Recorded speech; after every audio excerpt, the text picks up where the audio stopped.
Oh, you clicked this for motivation? No, this isn't motivation. This is a warning. You ever wonder what happens when the people who read minds meet? One they can't control.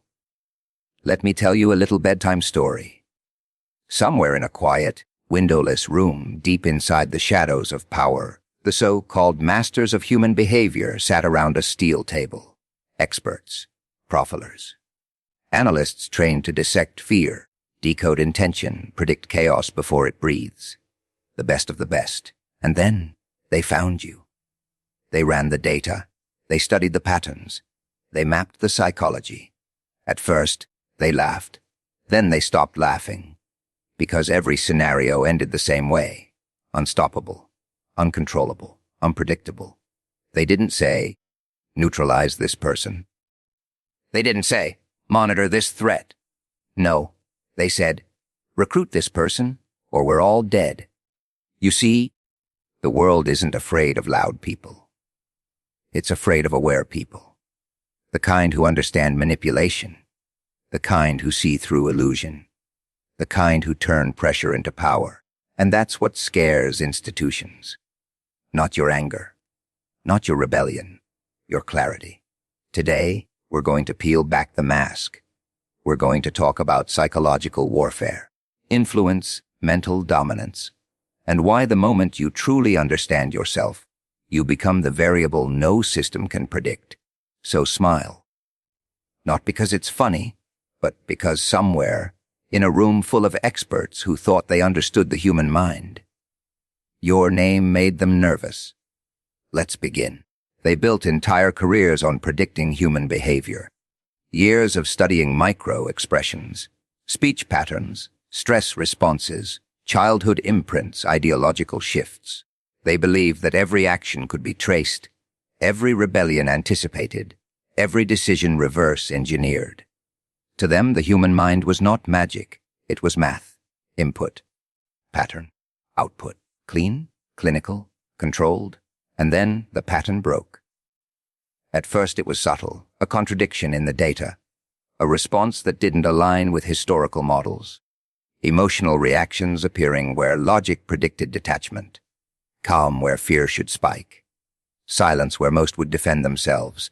They ran it again, adjusted variables, introduced new behavioral frameworks, trauma mapping, cognitive bias analysis, social conditioning overlays. Still, the projections collapsed. You see, profilers depend on predictability. They categorize people into clusters: risk, averse, dominant, compliant, reactive, ideological, narcissistic, fearful. Once they assign the label, the future becomes easier to script. They don't need to control you directly if they can anticipate you indirectly. That's how influence works. It's not force. It's probability. But what happens when probability refuses to cooperate? The subject did not escalate under pressure, did not fold under isolation, did not chase validation when provoked. Emotional triggers produced curiosity instead of chaos. Psychological bait produced observation instead of reaction. The more stress applied, the clearer the responses became. It was as if the system was testing a mirror instead of a mind. So they intensified the analysis.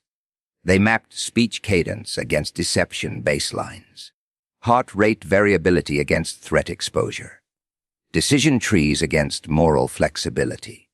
Every result pointed to something uncomfortable: adaptability without fragmentation, awareness without paranoia, control without rigidity.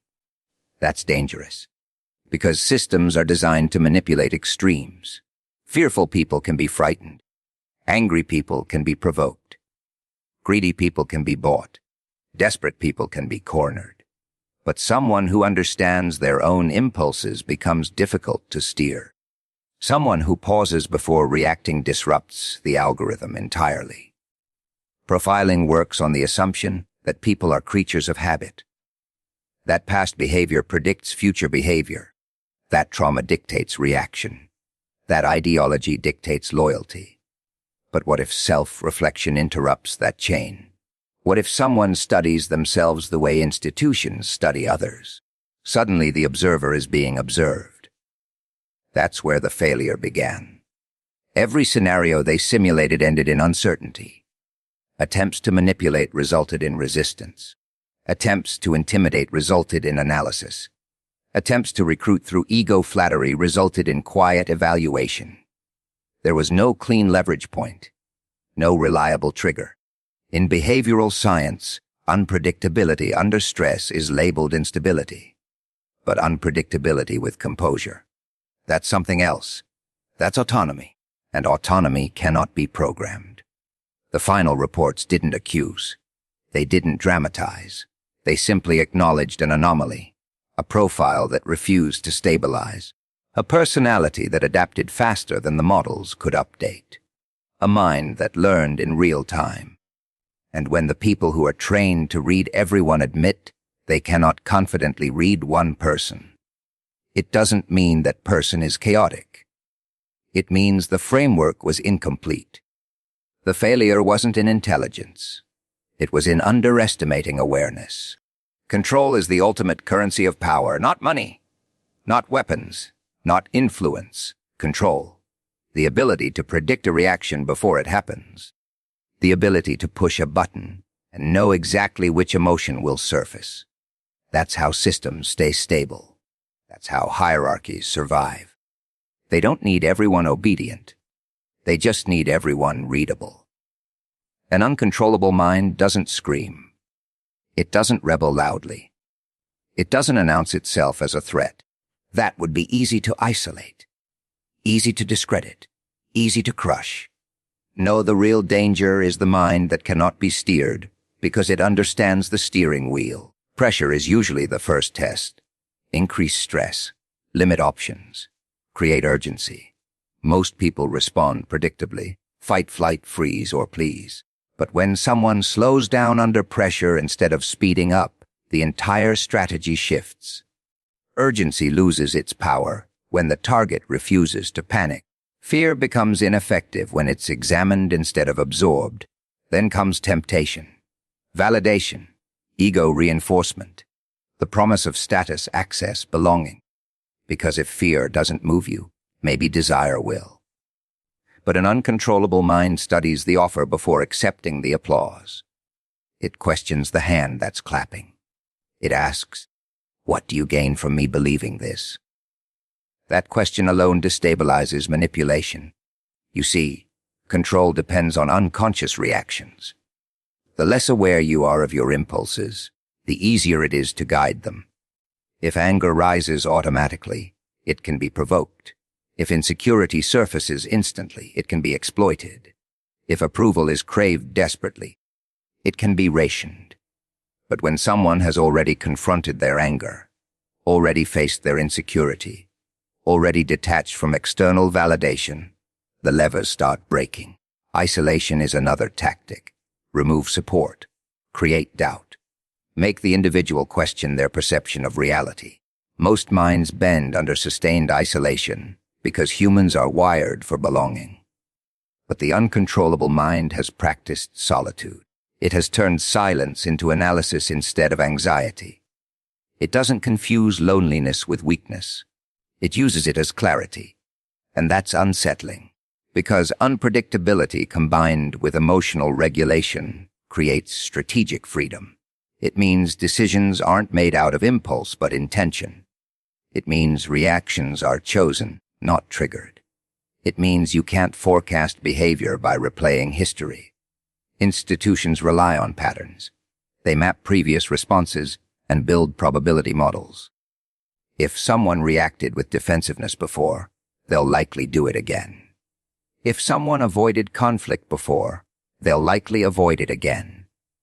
But what if growth disrupts that equation? What if awareness rewrites the script faster than it can be studied? Now the models fail. The uncontrollable mind is not chaotic. Chaos is easy to predict. It burns everything. This is different. This is precision without permission, calm without compliance, adaptability without surrender. Attempts to corner such a mind often backfire. Push too hard, and it observes the pressure. Pull too softly, and it notices the strategy. Offer power, and it questions the cost. Threaten loss, and it measures what truly matters. That kind of internal calibration removes external leverage. When someone no longer fears losing image, status, or approval, the chains loosen. When someone no longer reacts automatically to insult or praise, influence weakens. When someone understands their own shadow, blackmail becomes ineffective. And that's the problem, because a mind that governs itself cannot be governed easily by others. Most people think power fears aggression, loud voices, open defiance, visible rebellion. But aggression is easy to label, easy to isolate, easy to justify suppressing. The real disruption doesn't shout, it observes. Awareness is quiet at first. It begins as questions. Why did that comment trigger me? Why did that headline make me angry?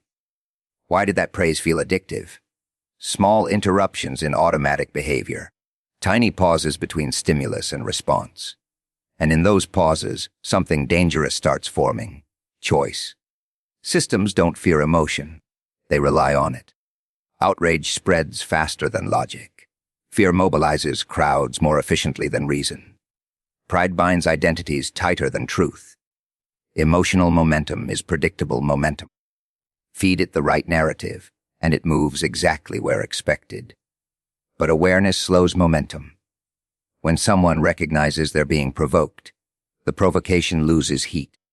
When they see the pattern behind the outrage cycle, the urgency weakens. When they understand how validation loops are engineered, the craving softens. It's hard to manipulate someone who's studying the manipulation while it's happening. And that's unsettling, because influence works best when invisible. It's most effective when the target believes the idea was theirs. Marketing, propaganda, social pressure, they're all subtle architectures of perception. They shape what feels normal, what feels urgent, what feels desirable. Most people swim in these currents without noticing the water. Awareness is stepping out of the water. It's recognizing that fear can be manufactured, that division can be incentivized, that identity can be weaponized.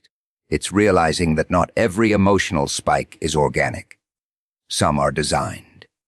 And once you see the design, you start asking who benefits from your reaction. That question changes everything. An aware individual doesn't reject everything automatically. That would be paranoia. Instead, they analyze. They trace incentives. They examine narratives. They separate fact from framing. They understand that information is rarely neutral. It carries intention. The more someone practices this, the harder they are to herd. Tribal instincts weaken when you see how tribes are mobilized. Scarcity panic fades when you question who profits from urgency. Even personal attacks lose impact when you understand projection and psychological displacement. Awareness reframes experience before it solidifies into reaction. And reaction is the fuel of control. If you can be triggered, you can be directed. If you can be rushed, you can be cornered. If you can be flattered into overconfidence, you can be set up. Awareness dismantles those entry points one by one. It also turns inward, because true awareness isn't just about spotting external manipulation. It's about confronting internal bias, ego, insecurity, unresolved anger. When someone acknowledges their own blind spots, they reduce the chance of others exploiting them. Self-honesty becomes a shield. That's why awareness is threatening. Not because it creates chaos, but because it reduces compliance without needing rebellion. An aware person can exist within a system without being consumed by it. They can participate without being programmed. They can listen without absorbing everything. Institutions prefer predictability. Predictability thrives on unconscious patterns. Awareness disrupts those patterns. It inserts reflection where reflex used to live. It introduces intention where impulse once ruled. And once someone realizes they don't have to react just because something demands it, the grip of influence starts to slip. Silently. At some point, analysis turns into decision. Observation becomes strategy. When a system cannot eliminate a variable and cannot reliably predict it, there are only two options left: neutralize it or absorb it. Recruitment isn't always about admiration. Sometimes it's about containment. Bringing someone inside the structure makes them easier to monitor, easier to influence, easier to align with existing objectives. It transforms uncertainty into controlled proximity. When analysts reached the conclusion that suppression would fail, the conversation shifted, because direct confrontation with a mind that thrives under pressure is risky. Push too hard and it adapts. Restrict too much and it innovates. Attempt to discredit and it questions the narrative publicly. Every aggressive move could create a stronger opponent. So the alternative appears logical. Offer access. Offer resources. Offer influence. Frame it as partnership instead of surveillance. Make it feel like elevation instead of absorption. Because if someone cannot be broken, perhaps they can be integrated. But integration has a hidden condition: alignment. Systems survive on cohesion. Even dissent inside a structure is tolerated only when it ultimately reinforces stability.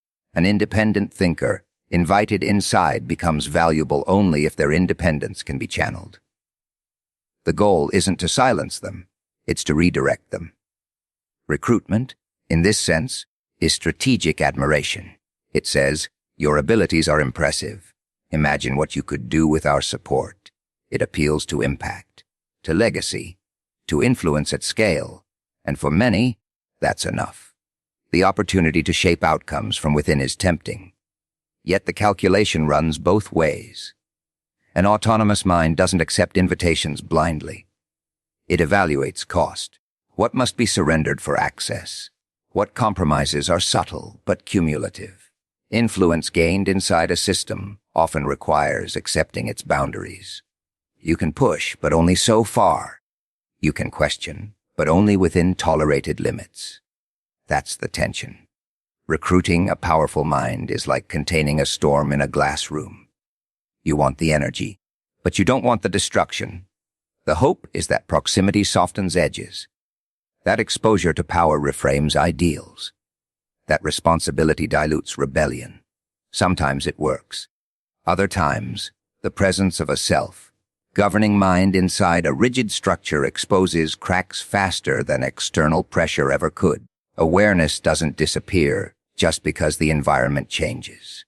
In fact, access to deeper layers of operation can sharpen it.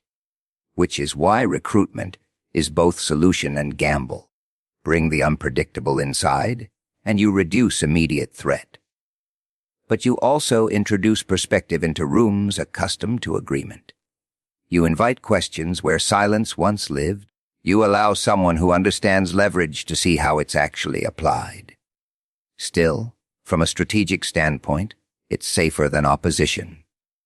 Opposition creates martyrs. Recruitment creates stakeholders. And stakeholders are easier to negotiate with than adversaries. Even if they remain independent in thought, their incentives shift once they are connected to outcomes. The calculation becomes simple. If you cannot stop the force, position it where its movement benefits you more than it harms you. Containment through collaboration. Control through proximity. A decision not made from fear alone, but from recognition that raw confrontation could ignite something far less manageable. Prediction is the backbone of strategy. Every institution, every intelligence unit, every corporation runs on forecasts. They analyze trends, study cycles, measure behavior, and construct models that estimate what will happen next. The more accurate the prediction, the stronger the control. If you can anticipate movement, you can prepare for it. If you can prepare for it, you can shape it. But prediction depends on stability, stable desires, stable fears, stable loyalties, stable weaknesses. When someone's motivations are simple, they're easy to map. If they want status, offer recognition. If they fear loss, threaten scarcity. If they crave belonging, promise inclusion. Each predictable desire becomes a handle. Each consistent fear becomes a lever. The power they can't predict begins where simplicity ends. It exists in layered motivation. In someone who values growth more than comfort, truth more than approval, long-term consequence more than short-term reward. That kind of internal hierarchy doesn't shift easily under pressure. It doesn't spike dramatically when provoked. It evaluates before it moves. That evaluation disrupts timing. Manipulation often relies on speed. Urgency compresses decision-making. It narrows perception. It forces reaction before reflection can intervene. But when someone slows the moment down, urgency loses sharpness. They stretch seconds into analysis. They ask questions while others are already responding. Now the timeline fractures. Forecast models assume that under stress, decision windows shrink. But what if stress sharpens clarity instead of reducing it? What if pressure becomes focus instead of panic? Suddenly, the expected cascade of errors never appears. Unpredictable power also adapts faster than it can be studied. As soon as it detects a pattern, it adjusts. If it senses emotional bait, it detaches. If it recognizes strategic flattery, it remains grounded. If it sees intimidation forming, it measures risk without absorbing fear. Growth happens in real time, not in reflection months later. That speed of internal recalibration outpaces external modeling. And models hate moving targets. Most systems are built to track consistency. They categorize based on past behavior and project forward. But when someone deliberately evolves beyond previous patterns, the past becomes unreliable data. Yesterday's profile no longer fits today's decisions. There's another layer. The power they can't predict doesn't rely on external identity. It isn't anchored entirely to title, role, or reputation. Remove the spotlight and it still functions. Remove validation and it still operates. That independence from image eliminates another leverage point. When someone's sense of self isn't dependent on perception, threats to perception lose impact. Smear campaigns weaken. Praise loses intoxicating effect. Emotional highs and lows flatten into steady awareness. That steadiness is disorienting, because systems expect oscillation. They expect anger after insult, pride after praise, fear after threat. But when responses become intentional instead of automatic, the rhythm breaks. And without rhythm, influence struggles to synchronize. Unpredictable power isn't chaotic. It's disciplined unpredictability. It chooses when to surprise and when to remain consistent. It studies patterns without being trapped by them. It understands strategy without revealing all of its own. And in a world built on forecasting human behavior, the rarest advantage is not strength or volume. It's the ability to remain one step beyond projection.